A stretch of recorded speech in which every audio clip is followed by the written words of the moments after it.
So my child's name is Owen David.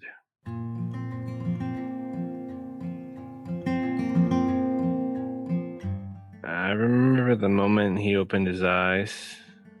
There was a lot of tubes and a lot of people, but the moment he did open his eyes, they were just so precious. I was surprised he had a full head of hair, and I thought he was perfect. It was something else. Welcome to Still a Part of Us, a place where moms and dads share the story of their child who was stillborn or who died in infancy. I'm Winter. And I'm Lee. We are grateful you joined us today. Please note that this is a story of loss and has triggers. Thanks to our lost parents who are willing to be vulnerable and share their children with us. If you're listening to this podcast, just know that on our YouTube channel there are pictures and videos that are related to the stories that are being shared. Subscribe and share it with a friend that might need it and tell them to subscribe. Why? Because people need to know that even though our babies are no longer with us, they're still a part of us. Now, Matt, please tell me about yourself. Okay. So right now, every day is a little different for me. I wake up feeling great in other days, and I wake up feeling extremely sad and depressed. On days I'm feeling down, it's very hard to get out of bed, never mind accomplishing anything. Um, Currently, I'm unemployed due to COVID, and to be honest, I'm not ready to go back to work yet, even if COVID wasn't a thing. It's hard to really just to truly accept what happened. And I think I'm at that point now where I'm kind of dealing with it. I'm kind of finally allowing it to go through. Before Owen passed, I was actually living my dream job. Um, I've had a pretty complicated childhood, and it's because of things outside of my control, and I have zero consistency in my life. So, what better job to do is find something to fix problems and have start consistency and training programs. So I started working in a pot room in a fragrance company. It's a very big company, but I just needed to get my foot in the door. Mm-hmm. I'm the kind of guy who thinks it's not where you are in life, but it's where you want to be. And I just wanted to get my foot in and prove myself. After multiple promotions, and I end up working in the office opposed to working in the union and the plant. I was figuring out ways to cut production time and at the same time saving the company money. So, I felt great. Yeah, so like my family was the first person in high school to graduate high school. So, me be going anywhere for a job was huge. Mm-hmm. The main goal for my life was, oh, you're going to be on welfare just like your parents and stuff like that. But I met Lorianne and she really changed my life. I felt really like I could do anything, and I wanted to give this girl what she deserves because I didn't really feel like I deserved anything at all. But push came to shove. I started doing very well, got a great job. I was actually in the middle of an interview when I found out that she wasn't doing well. So I went home that night and her water broke. We found out, so we were actually sitting in the living room, and do you ever see a look on the person you love's face and you can just tell something's completely wrong, but they're kind of stuck in like shock? Yeah. So I started trying to talk to her, and she's like, my water broke. And at that point, we were only 21 weeks. It's impossible. But for some reason, my mind just went. I said, go to the bathroom, wipe yourself. And in that meantime, I went and I packed a bag and I did all these things because we weren't even to that point where you should have a bag Yeah. packed and Yeah. stuff. So I kind of wasn't thinking. In the car ride down, I was just trying to make her feel better. And I don't know if that's a man thing or a husband thing. You kind of just always want to make your wife feel better and kind of put your emotions to the side. And we finally got to the hospital. I felt like it took an eternity, but we saw a nurse, and she did a swab, and it came out the color blue. I remember the color and everything. She said, "I'm really sorry to tell you, but your water broke." And the only thing I remember, which still haunts me, is just my wife's face, and she just put her hands on her head and just said the F bomb. Like, that's it. That's all she Yeah. could say. And she couldn't move. And at that point, I was in complete shock. I had no idea. What do you say? Yeah. But What do you do? what yeah. There's yeah. Yeah. I mean, it was horrible. And then they tell us that we actually had to wait to the next day to speak to a doctor.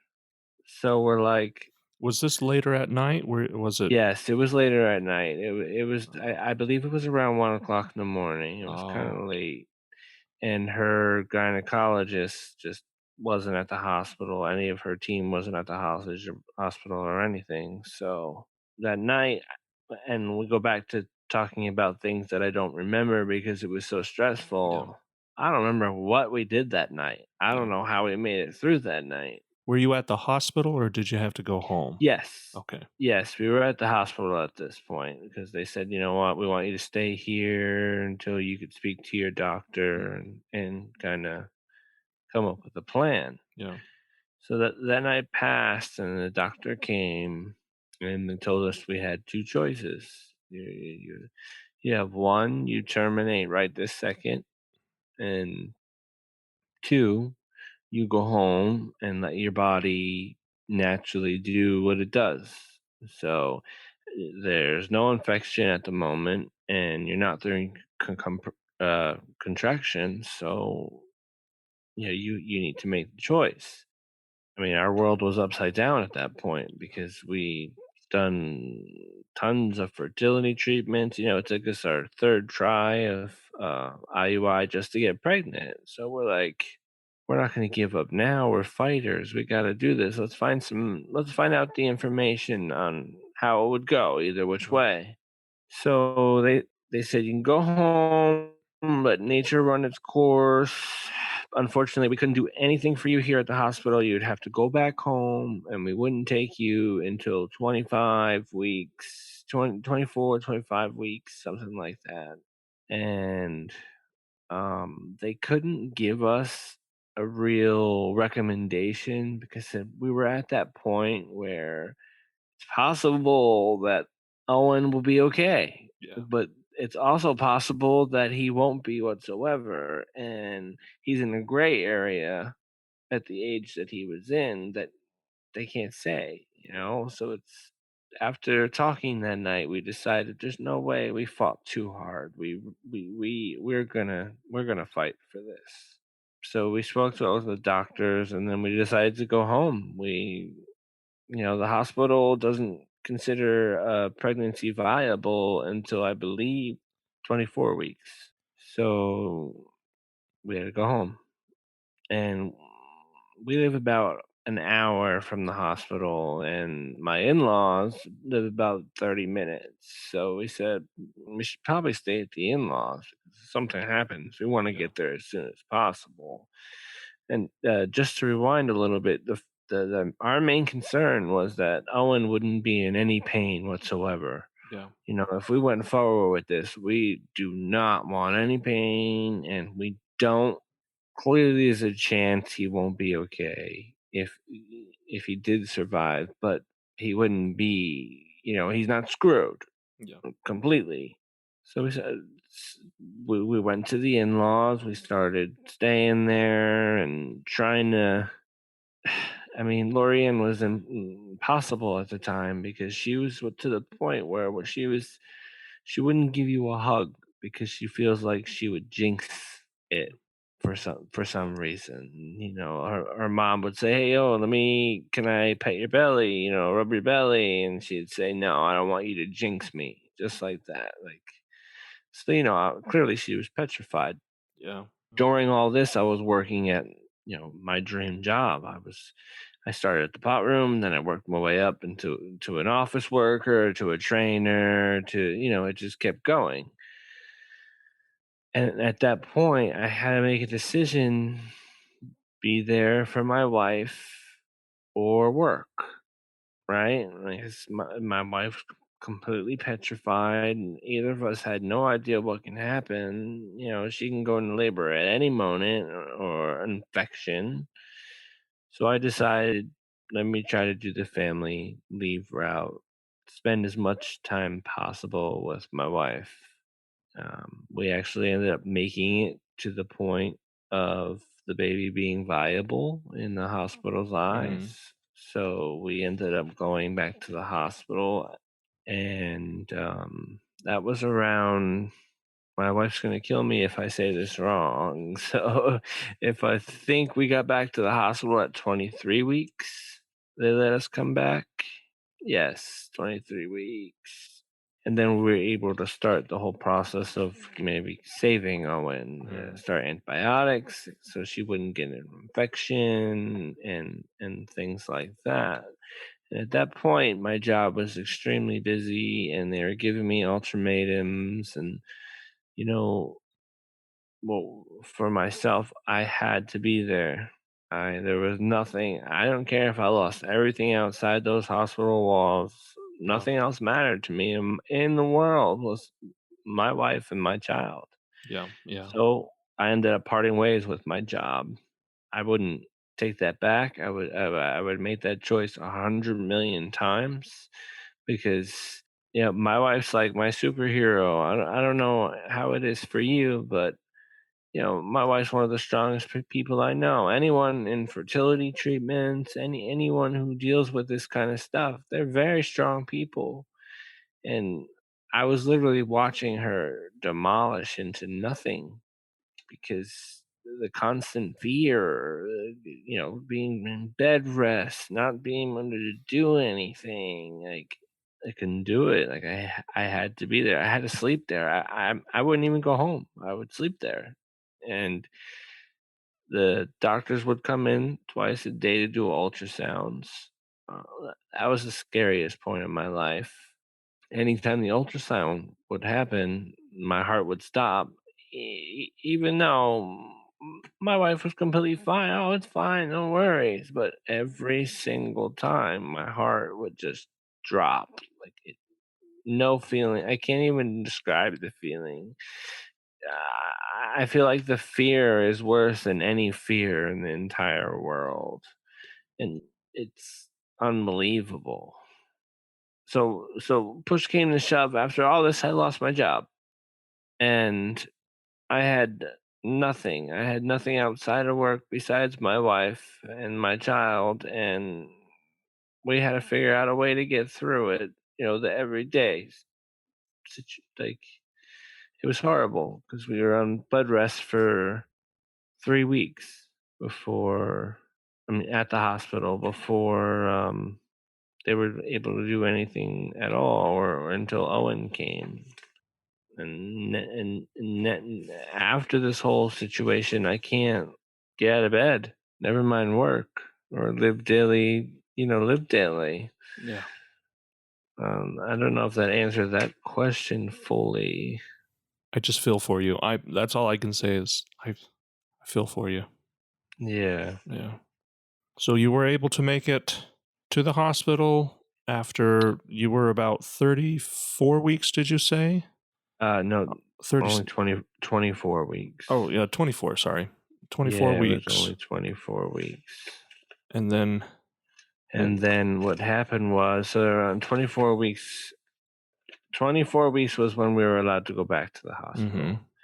And that's when they were able to put her on antibiotics and monitor her twice a day. And How long were you in the hospital with that? so we ended up going till she was 26 weeks pregnant. So we were there for 4 weeks, I believe. Yeah. I slept on a cot next to the bed every day. I wouldn't leave. Yeah. I couldn't leave. Yeah, yeah. You know, Your life is in that room.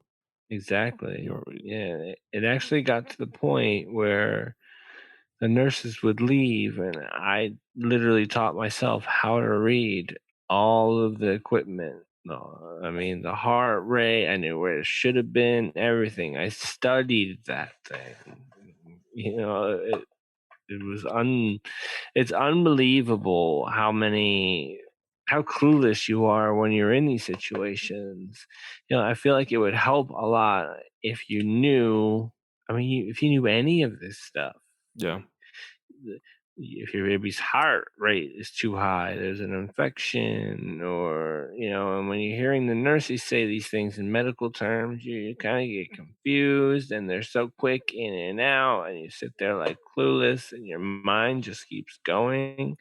So I had to learn how to read the computers.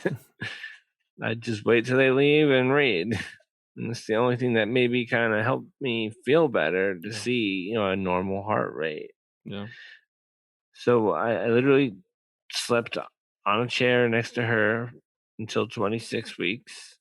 26 weeks came, and she woke up in the morning and she wasn't feeling well whatsoever. And I knew something was completely wrong.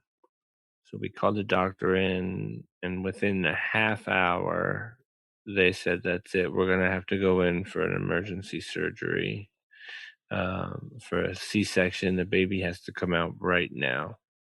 And I was supposed to be able to be in the room Hmm. for the C-section, but maybe an hour before, they gave her medicine for blood clots in her legs, so that she was going to bleed a lot. So they decided that, oh, let's put her out. So they made me stood up, and I'm sitting in the room waiting. And then the doctors come back out, and they say, "I need you to come into the room," where Lorian was already, she had the gown on, the hat, she was already on the metal table. And I spoke to her for 2 seconds. I said, "I love you," went in the hallway, and waited for the C-section. While I was out there, I just, I'm not a sensitive guy in the past, and I'm not a very sociable person. But I just broke down in the middle of the hallway, and like, the nurses came and hugged me, and they're asking me questions, and I was just so scared because Yeah, it's still so early. 26 weeks is just really, really early, and it felt like an eternity. But I just sit in the hallway and I cried and I cried, and then they came and got me, and they said, "Your son's been born and he's doing fine. He's doing great.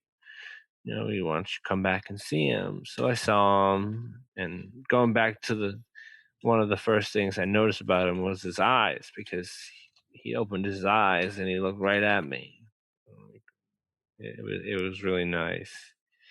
And there's about 4 or 5 NICU doctors there, and there's so much going on. The machines are going in, so you kind of step back and you're kind of like speechless, because you still have no idea if your baby's okay. yeah, And yeah, we got the escort up the elevator and into the NICU, and he seemed fine, and everything was looking good. So I decided, you know what, it's time to go downstairs and talk to my in-laws, because I had called them to tell them to come, tell them what was happening.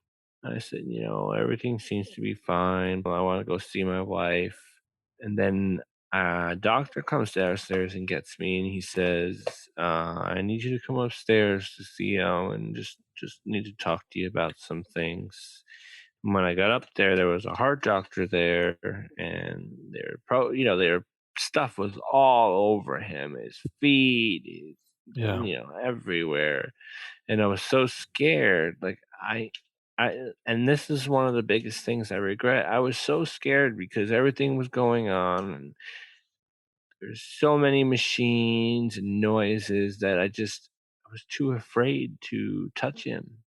I put my hand in there once, and he like grabbed my finger, but then after that, I was just terrified yeah, to to touch him, and that's one of the main things where I feel so guilty because I could have spent more time with him than I did because I went, with the in-laws and my wife, but I was just too scared. The heart doctor was there and all these machines were going off, and people don't explain to you that stuff because they're way too busy trying to save your child, Yeah. And what was happening was his blood pressure kept dropping, and they couldn't tell why. So they told me that they were going to try some meds, and I should go down and spend some time with my wife. And if anything's really bad, I'm going to have to come and get you, and we're going to have to go talk to your wife and have your wife come up and see the baby. And I see she had the C-section, so we knew something was wrong if they were going to come and get her to go look for the Yeah. Oh, baby. So about 2 hours go by, and we get, a knock on the door, and it's the doctor, and he pulled me outside and said, "I'd like to speak to you about what's going on." And he said, "Listen, the blood pressure medication's not working. It's really not looking good, and you might want to think about getting your wife upstairs." So we went back in the room together, and when my wife saw the doctor and he said, "I really want you to come upstairs to see your child," I'll never forget that look on her face. She just looked terrified, like completely terrified. And we went upstairs and they told us that there was really nothing they can do for the baby. The baby's heart was checked, and, so the only thing we can do at this point is take him off the ventilator and hold him until he goes. So my wife had grabbed him, and I really regret not holding him more and stuff, but I was just so scared, and and you probably felt lost too, scared and lost, and very lost. Yeah. It was, it's an experience that you wouldn't wish on, your worst enemies. And my wife and I, we have been through a lot together with a lot of things. And she has always been my superhero. And just to see her so broken on top of, I'm watching my child pass away.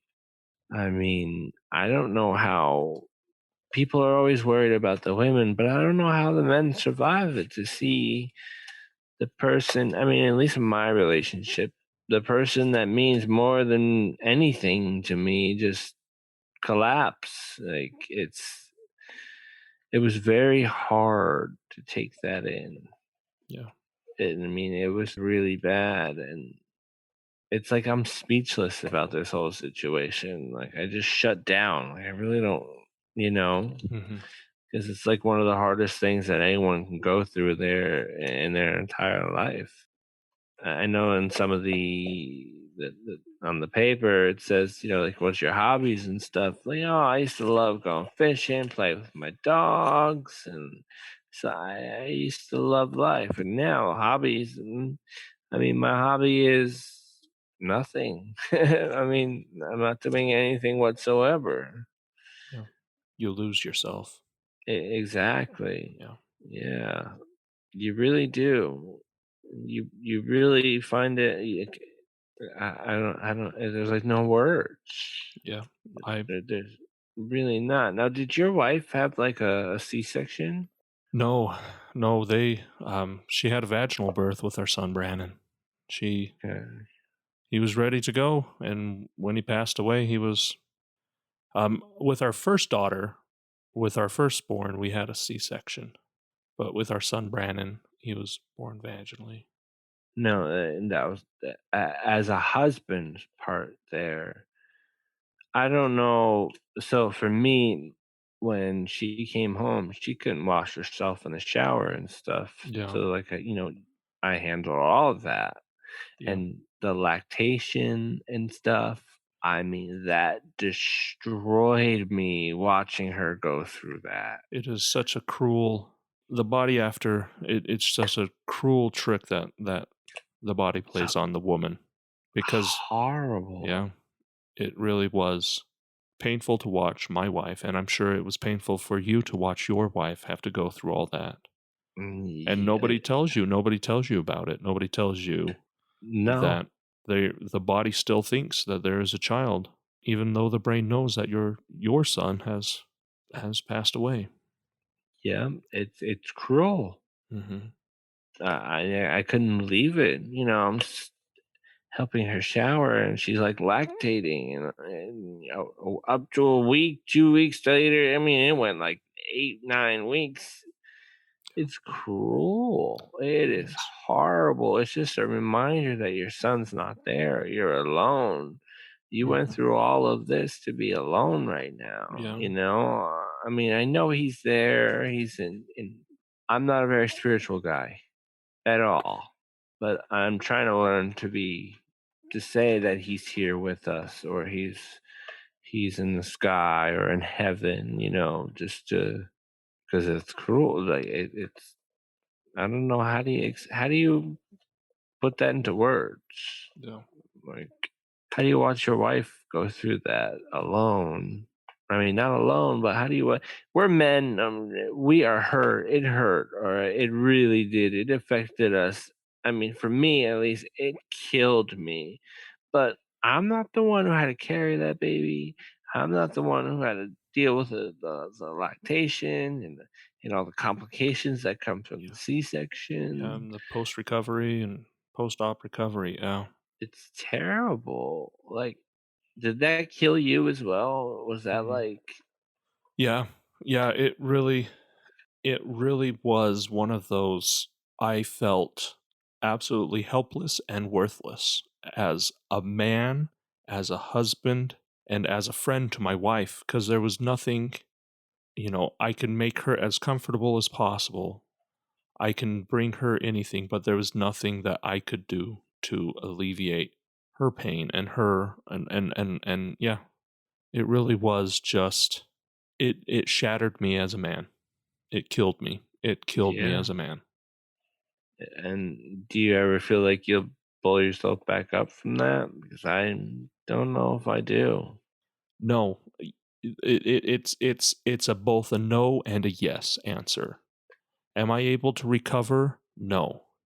Am I able to learn and change? Yes. Because what happened after the birth of our son, what happened after the death of our son, that destroyed everything up to that point. And after that point, I had to rebuild, and I lost my son. My family is different. My relationship with my wife is different from what it was. My relationship with, friends is different than what it was. Was I able to recover? No. Was I able to build new? Yes. I didn't want to be the same person I was before. I wanted to be a different person.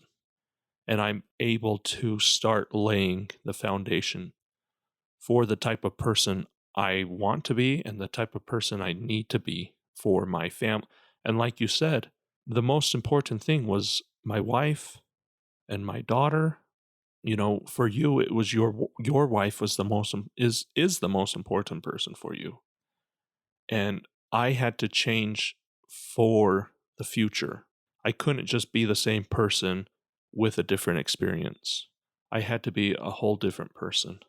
I had to change. I had to be destroyed. I had to hit bottom and then forget who I was before and go forward as and build new. Was I able to recover? Yes and no. And I Mm. hope you are able to find what helps you, because you're a different person now than you were a year ago. Oh yeah, You for and sure. you can't be the same guy you were, 10 years ago, 5 years ago, 3 years ago.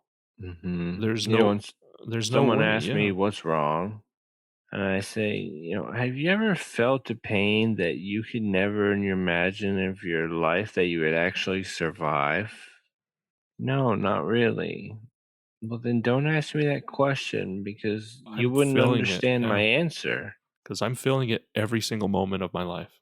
Yeah. Yeah, like you are feeling that pain that you never could have imagined every single moment of your life. And And, now we're starting fertility treatments again very soon because, it took us a very long time to even get pregnant. The Owen was we got Owen when we had 2 failed IUIs and the 3rd one actually worked. So, now we're starting this whole thing all over again, but it's gonna be in vitro. It's kinda like for me, it's kinda like and I'm sure it's like this for a lot of people, you feel like you would never, ever survive something like this again, right? But there's where I'm wrong because I don't know if I'll have to survive this again. I'm assuming that I am because it's happened in the past. I can't think like that whatsoever. But it's very hard not to mhm, be- because of everything. And to be honest, it's the scariest time of my life.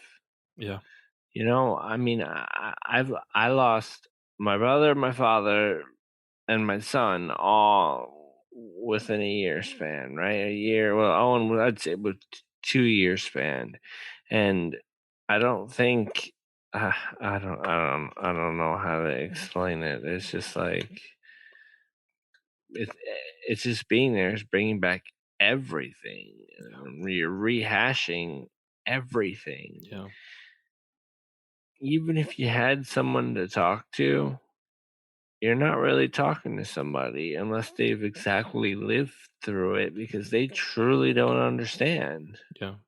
whatsoever. Even though our situations are similar, they are light years apart. I can never fully understand what you've gone through. Nobody can truly understand us. No, Nobody. unless you can understand it because you can understand that pain. Yeah. It's one of there's the word empathy and sympathy, and I'm not good with which one means which. One means Yeah. I can imagine what you're going through, and one means I know what you've gone through. And because I've gone through what I've gone through, I think I can better understand what you're going through. hmm It's not that I've had the same situation as you. We've had similar situations. And I can try to help you. And you, because you've gone through your situation, you can understand my situation a little bit better. Um, Yes. and is it perfect understanding? No. But there's a lot similar. Yeah, So there's a respect yeah, there yeah, a because respect. yeah. Yeah, respect would be a good way. But yeah, it. I'm not good at talking. Eh, So don't worry. Don't you so worry. this is Yeah, and it's such a loaded reminiscence. When you talk about your son Owen, when you talk about his life and his birth and his death, I'm sure you want to shy away from stuff. I'm sure you want to not talk about because I'm in that same situation, especially a year out from the birth of my son Brandon and his death. I didn't want to talk about it. I sort of had to force myself to. It's no fun no matter what. no, Um, not at all. Going back to when the doctor came and got you and your wife, and he said Oh that yeah. Owen, it's it's not looking good for Owen, and they took him off of life support, and you got to be with him. How long did he live after being taken off of life support? They actually, I mean, he wasn't breathing on his own whatsoever. Mm, So they gave him fentanyl. So basically, we wouldn't see him struggling mm. for breath and all that. But now this is hard for me to Well, do. if you don't want to talk about it, don't. No, no, no, no, no. I do. So now again, everybody's different, but Mm-hmm. now he's not living anymore. Yeah. And the women and my wife, they're talking about, well, why don't you bathe him and change him? And I remember in that moment, like, he's gone, Yeah. you know? And the worst part that kills me is that, like, I look at my wife and she's gonna be the most amazing mother in the world. You know, she's so caring and loving, and I remember the first words, the moment she seen him, she looked at me and said, "He is perfect." And yes, he was perfect, but she was able to hold him, change him, bathe him, and do all these things. And I'm looking at her like, wow, I would never in my wildest dreams be able to do that. Yeah. I'm just watching you do it. I mean, we don't give women enough strength. I mean, I'll tell you that. And same thing with men. Like, none of my friends really know how I feel. You know, they don't really care. Like, they got their own problems. They may care, but they don't get really how much it does affect you or your wife Yeah. or I've heard things where people said, well, other women, well, I've had a C-section. I don't see what the big deal is. I don't know why it's so hard for them. Yeah, but you have a reason to make it through all of that. You Yeah. had your C-section. You have your baby there. Yeah. You Yeah. know, you're not waiting for your breast to get rock hard so your milk will go away. You got no one to give the milk to. It's unbelievable. Yeah. And if you're not a part of this club, which I really don't want anyone in this club ever, you would never truly understand the pain that people really endure and what people have to go through just to have a child. And then you see all these people pushing out all these kids and having all these kids, and it's like unbelievable. Yeah. Like, how is that fair? Yeah. That's another big thing. I always go back to it's not fair. Yeah. It's not fair. It is, and people will always say, well, life isn't fair, but it just seems like such an injustice to me. But yeah. And there's nothing I can do to change that injustice. No. It is what it is, but it doesn't seem fair. No, and the one thing that I do really need help with is how did you swallow your fear and everything and try again?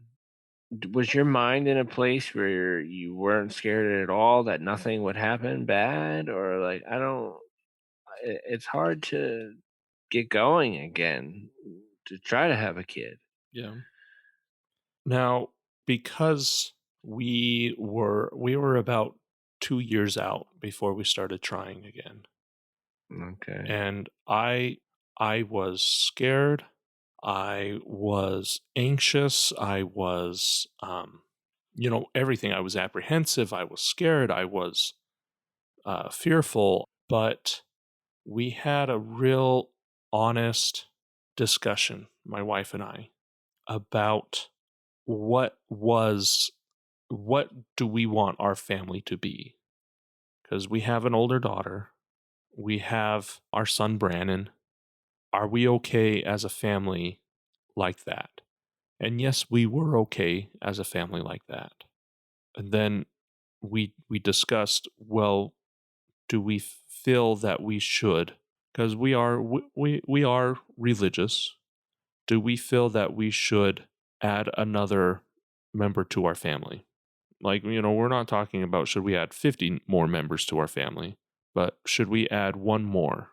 And there was some serious internal dialogue. There was serious communication between my wife and I, and there was a lot of sleepless nights just pondering and praying and hope that there some sort of enlightenment or some sort of prayer was answered. I felt that, as a family, we should have another. It Mhm. wasn't like, oh, we should not have a child. It was, I Mm-mm. think we should try, and we gave ourselves, because we had infertility issues as well, and we said, let us try, and we gave ourselves X amount of months. Let's try this amount of months, and we were seeing a fertility specialist, um, and and so it was like, if it doesn't happen within this time, we're okay. We're okay if we don't have a child, but if it happens, we're okay if we do have a child. And there's all sorts of fear, and Matt, you're going to feel it. You're going to feel all sorts of fear and happiness. You're going to feel hope. You're going to feel, like I said, you're going to feel everything. You're going to feel Yeah. good. You're going to feel bad. You're going to feel happy. You're going to feel sad, joy and hate and rage and anger, but you're going to also feel the good side as well. You're going to see a child growing. You will feel everything, good and bad. So now that whole pregnancy where you completely freaked out was gonna happen again?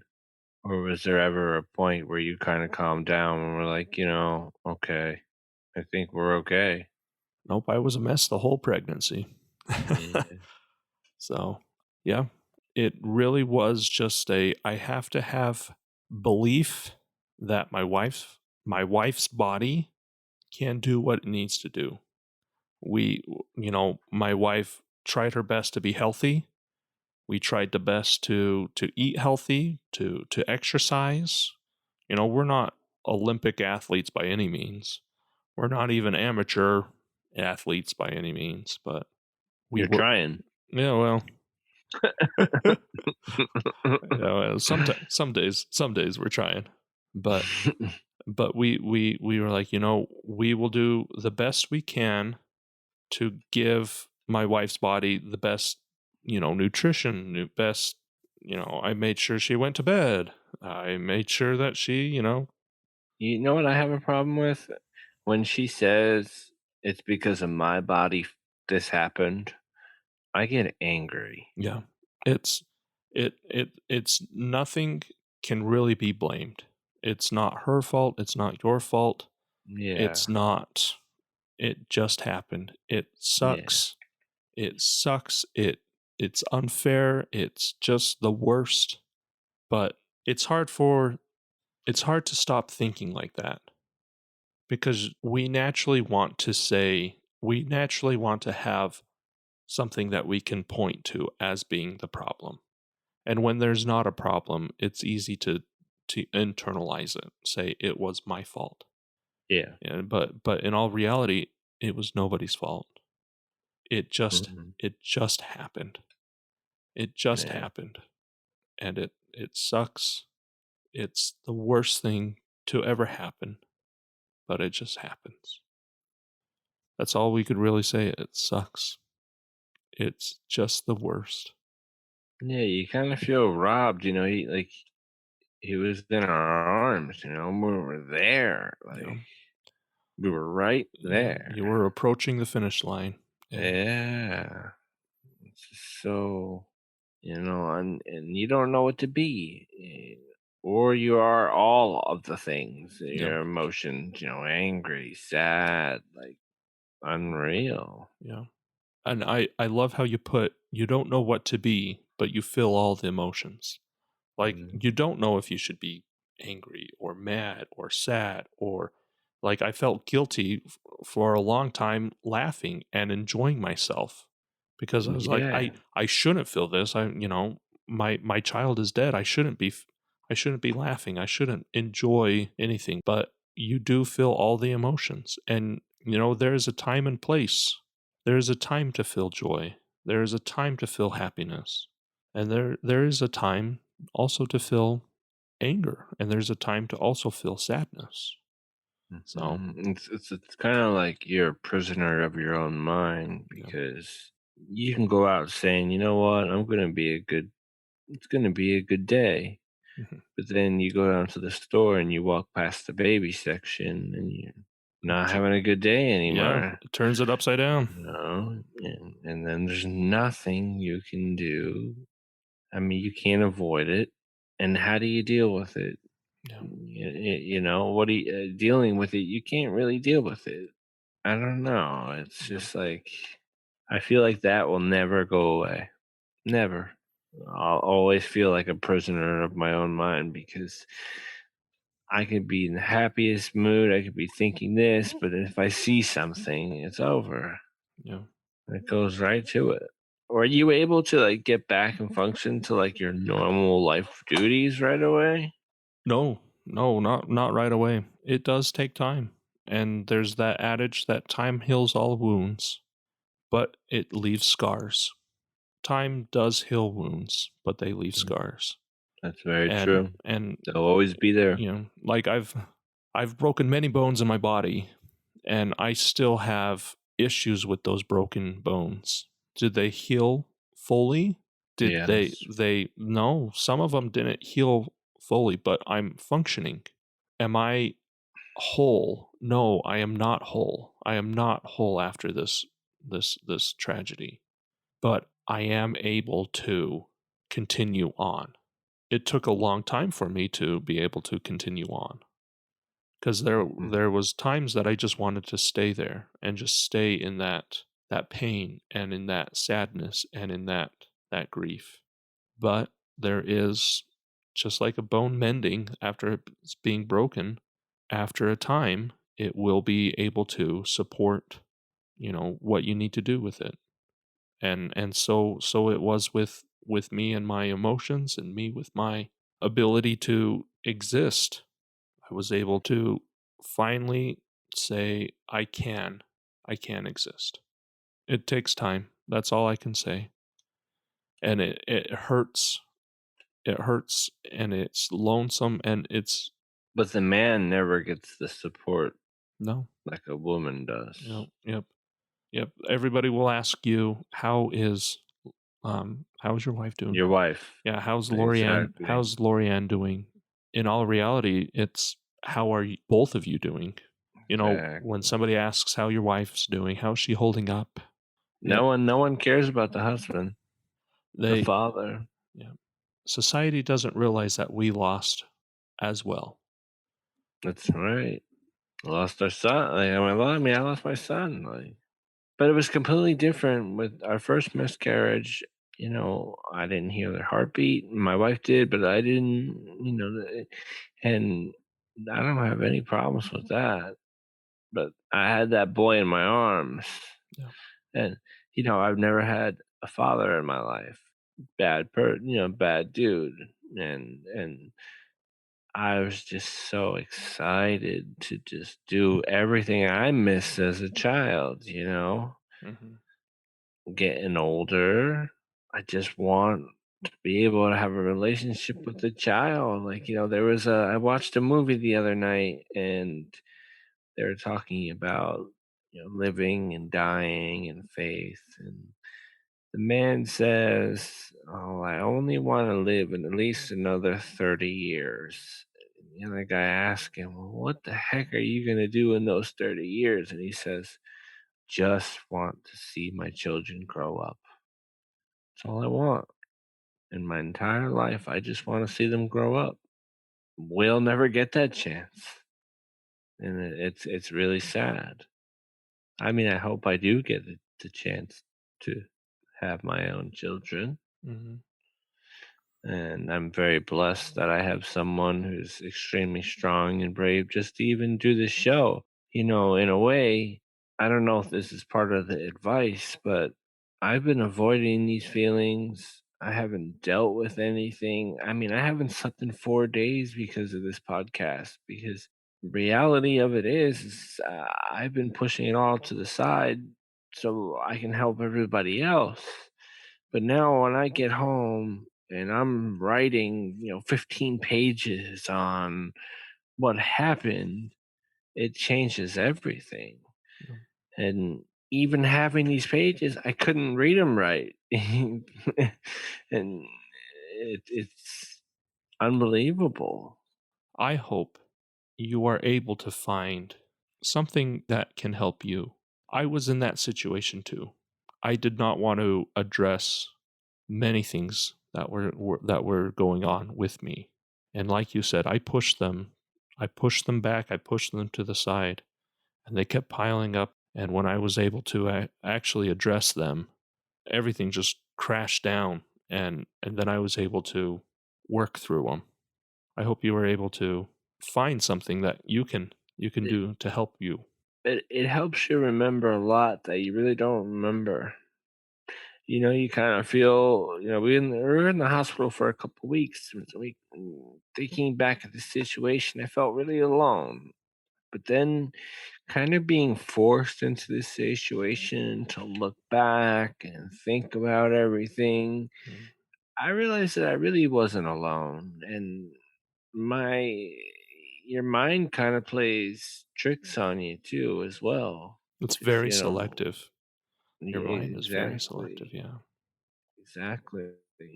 And I feel like, my wife said this podcast helps a lot and it helps people. And I'm like sitting here writing. I'm like, how impossible can this help somebody?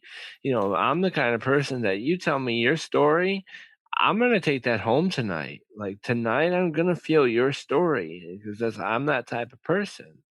But besides your story, me carrying anything and everything out of my head kind of made me feel a little better. It made me feel like, okay, somebody's actually listening. That's somebody same shoes as I am, and they kind of understand my situation. And there's a big difference between females and males when it comes to situations like this, especially, emotions. Mm, You can't really go to your best friend crying as a man, right? I mean, Yeah, and this is one of those situations where, like, you can't do it alone, but you can't do it with your wife, at least in my situation, because my wife is so far advanced than I am in here. She, to me, she got mad at me one day because her home screen is Owen, and I'm like, she wanted to show me pictures. I said, I can't look at that right now. Like, I'm sorry. And to her, it was like, well, you can't look at your own child. What the heck is your problem? But it's not that I can't look at my own child. It's just that I haven't dealt with the whole situation in general, yeah, and it's like avoiding. I can't because I'm too afraid to deal with it because I don't want to feel that pain even more right now. yeah, It's like you just don't want to feel pain whatsoever. But then you do learn by talking and stuff like that. The only reason she's doing better is because she is talking and she is remembering every day. yeah, But it's hard to realize that, and even just to find someone to talk to. yeah, I've tried to find people to talk to, but everyone's busy. Everyone's got their own stuff. COVID, and then when we got discharged from the hospital, COVID, the day we left, the hospital stopped taking visitors. So, we're grieving our child, but then we came out and now we're grieving our life because now we're like, whoa, everything what changed, has yeah, happened in the last month? Like, where are we? Like, everything changed. And then we try to start looking for support groups, and they weren't around. You can't meet in person, and then time goes by, and you don't even want to do that anymore. yeah, you know, and I feel like where this is where people make a lot of mistakes is they don't swallow their pride, put everything to the side, and really let it out. Yeah. Like, talk. Let's figure out how to feel better and how to remember your son, but not feel so terrible. Yeah. Making yourself vulnerable is such a hard thing to do. And that's what this is what we are doing as when we are reflecting on our sons, when we are reflecting upon the situation, we are completely vulnerable because we are on the Yeah. cusp of breaking down. We are on the cusp of crying and just breaking down and becoming vulnerable to our friends, to our family, to random stranger is it's hard to do. And it wasn't until I started seeing a professional therapist and I felt I could break down in front of them. Mm. They weren't going to be there to judge me. They weren't there to yeah, I was paying the therapist to listen to me. But I honestly felt that that my therapist she was there and she genuinely felt concerned for me. Now, And were you that kind of guy that would never do something like that before? yeah, yeah, it took a long time for me to go actually to a therapist. And there's I don't know. I'm sure New York has grief support. Like in Utah, there's two grief support groups: Share Parents, and then like I can't remember exactly what their names are, but they're now starting to meet online because we still can't meet in person. But they have just a monthly meeting where parents who have suffered loss can come together. And Winter and I started going to that, and there was a lot of the mothers there, but there was a couple fathers there too, and it was good to see. I'm a dad, he's a dad, we've both lost. We don't necessarily have to talk to each other, but it's good to be in the same room. It's good to be in the same video chat. Yeah, Yeah. it's hard to because yeah, you do feel alone. You do feel abandoned. You do feel forgotten. Nobody does ask you. Nobody That's does ask the father. They always inquire about the mother. exactly But right. but what's You'll never get a random text message. Maybe be seen to your own mom in general, your own mother. Oh, hey, are you okay today yeah, with Owen? yeah, In the meantime, the wife's got about 45 contacts that are yeah, like, "Are you yeah. okay?" Yeah, and it really it my wife is part of a lost moms group that gets together once a month for dinner.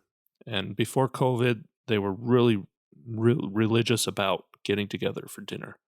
And they would text each other. And during COVID, all of a sudden they, instead of texting each other 3 times a day, they're texting each other 50 times a day. I haven't received probably What? more than 10 texts ever. But Yeah, yeah. Yeah. It's hard for us because we've lost two. We've lost two. that is so true. And when I met my wife, I was in a time where I felt so alone to begin with. Like I had nothing and nobody. And you meet this woman who literally just transforms your life and makes you see life in a completely different way. It's absolutely amazing how one person can completely change your life. One person. And I'm kind of hoping that this podcast, like you, are that one person that helps me, like, yeah, my ego stuff's got to go away. I got to go and get help. I need to talk to somebody because it's just, you can't do it alone. No. You can't. And you can talk to your wife, but But you're your together. wife, You're together. It's yeah. exactly. It's And sort of one of those you and your wife are one entity. So it's not really you're talking to other people. You're talking to, oops, sorry. You're talking to each other. yourself, you're talking to yourself. basically. So, Yeah, yeah. yeah, definitely. And And of course, and I'm not trying to downplay the help your wife gives to you or the help my wife gives to me, but getting an outsider to help you is different too. So, yeah, because even different grieving processes, she may be ahead of me, and I say something, oh, this is really bothering me. I'm ready for it, and she's like, "What the heck?" yeah, Like, and then you kind of feel like, shoot, like she's so ahead of me. Am I like, dang, and it starts yeah, to get you going too. So like you do need that outside person that isn't dealing with the same exact situation with you, with your baby, and they're further along with the grieving process yeah, because she may not, you may get into a fight because she may not understand the way you're feeling. You're not crying right now. You don't care, but no, that's not right. It's just you're grieving here. Me. I I saw this, but now I'm thinking about Dallas Cowboys. I'm thinking about my football game because I'm too afraid to think about what you're thinking about. It's not that I don't care, but we're just at two yeah, completely different stages. yeah, And I feel like that's so important to with your partner to talk about different grieving stages yeah, because I may be really pissed. I may be really angry when someone says something about Owen or something, and she may not be, and she may not understand because I'm in a different grieving spot. yeah, And if you have that outside person, they're not grieving for you. So you're going to get what you need to hear and without her, my wife has emotions and she feels hurt when I say things because she thinks maybe, oh, you don't care about your child because you're not crying. Well, no, I care so much that I can't even dream about thinking about it because I'm going to cry.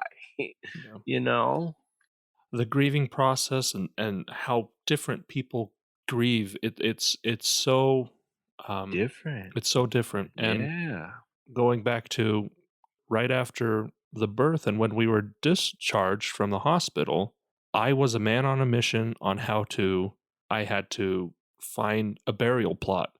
And I was up in the morning, I was doing everything I could to plan the funeral. And once that funeral was done, I was lost again. And then, No purpose. yeah, there was no purpose. But when I have a purpose, I'm a man on a mission. And my wife, when she has a purpose, and we're just in two completely different spots because she was able to do this and I was able to do this. And it really is like people mourn differently, people mourn at different rates, That's right. people feel things differently, people process those feelings differently. And it's hard to say, well, I'm here, you should be here with me, because we're not the same. No, Yeah, no. And we could have been through the same thing at the same exact time, and we still can be in different mhm, places. yeah, Like everybody's body's different. I yeah, mean, my wife actually gets physically sick, physically when she gets overwhelmed with stuff with Owen. I mean, yeah, everybody is so different. And I feel yeah, like that's why it's so hard to talk to people about the situation because not like everyone's all over the place, like you can talk about these things, right? You're on the podcast, you're moving forward. Me, like I'm starting to read a piece of paper and I like passed out. I mean, you're like, hello, do I gotta call the cops? It's like the fear stills you. It's unbelievable. I've seen a lot of bad things in my life. I've been in a lot of bad places growing up. I've had a lot of bad things happen, and nothing compares. yeah. Nothing. It's Nothing.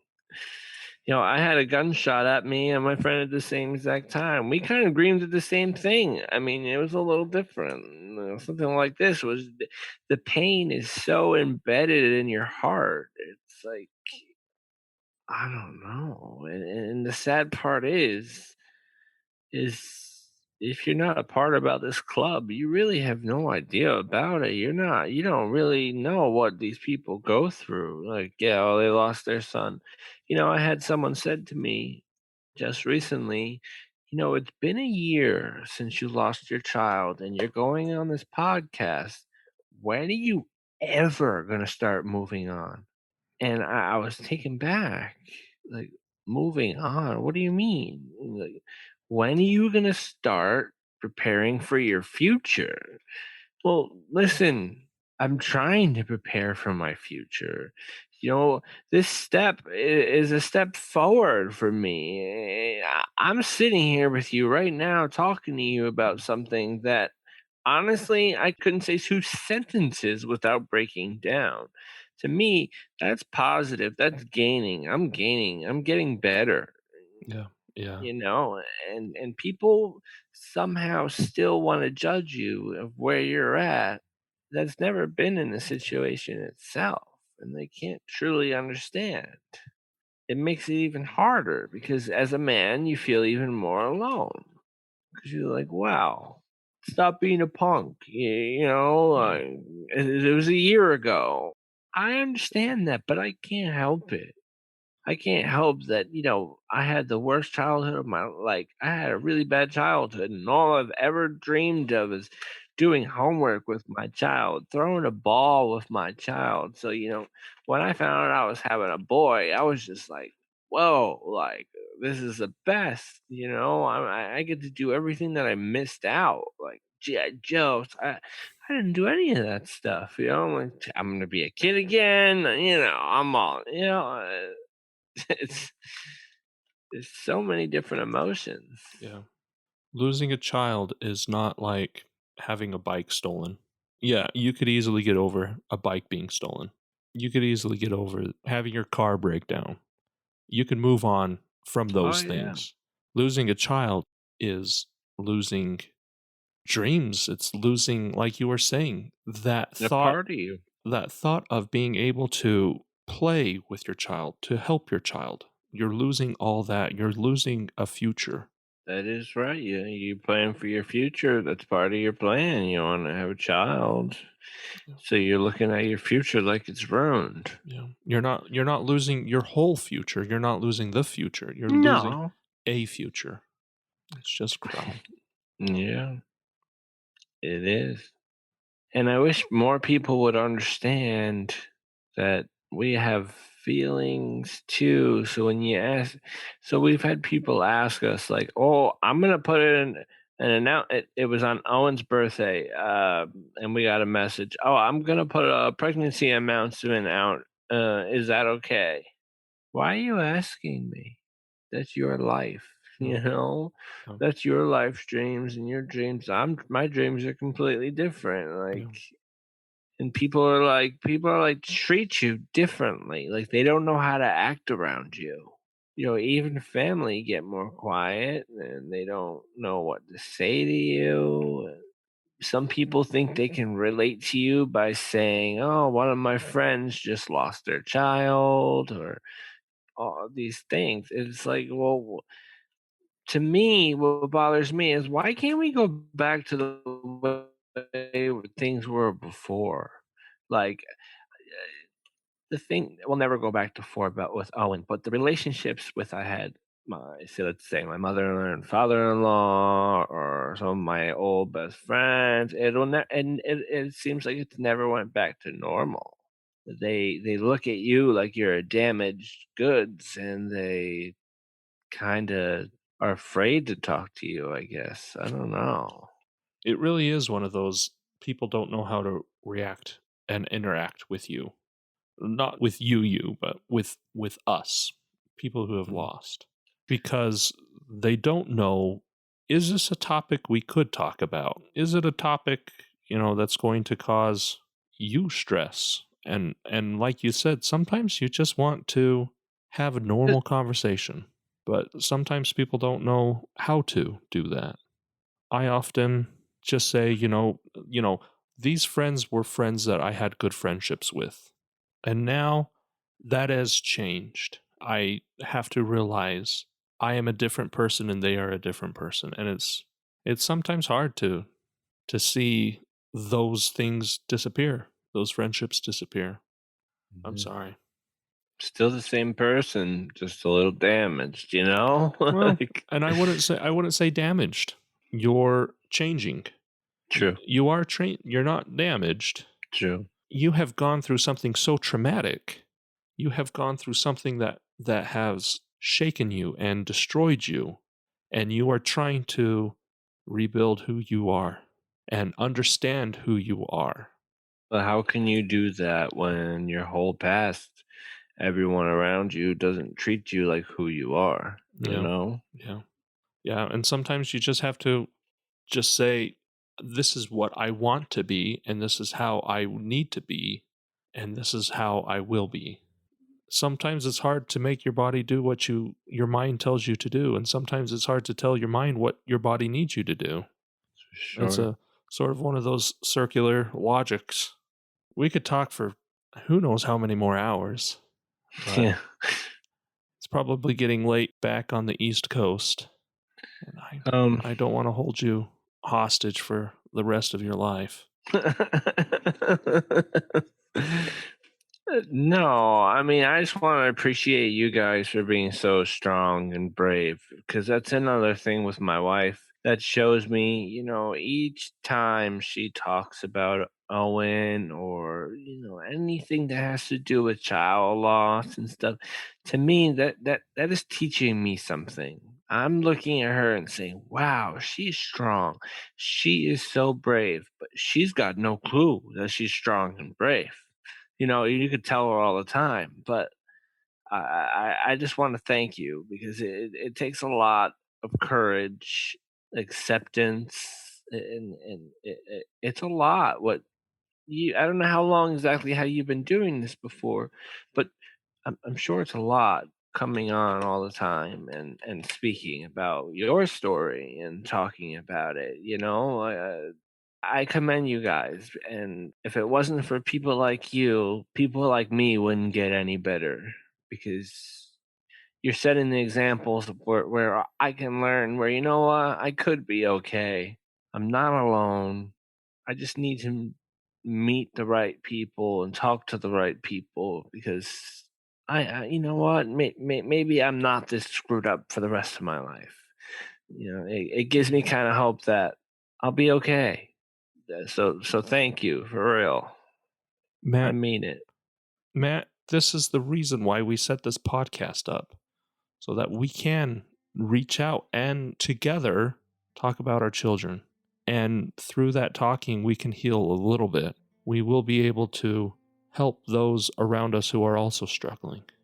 And right now, you might not feel that you can help anybody who has also suffered, but in the future, you will be able to. You will be able to say, hey, this has happened to me. This is what I have done. I hope my experience has helped a little bit. Yeah, like So, I said, you guys are amazing. well, Matt, thank you so much for talking with me. Thank you. Thank you.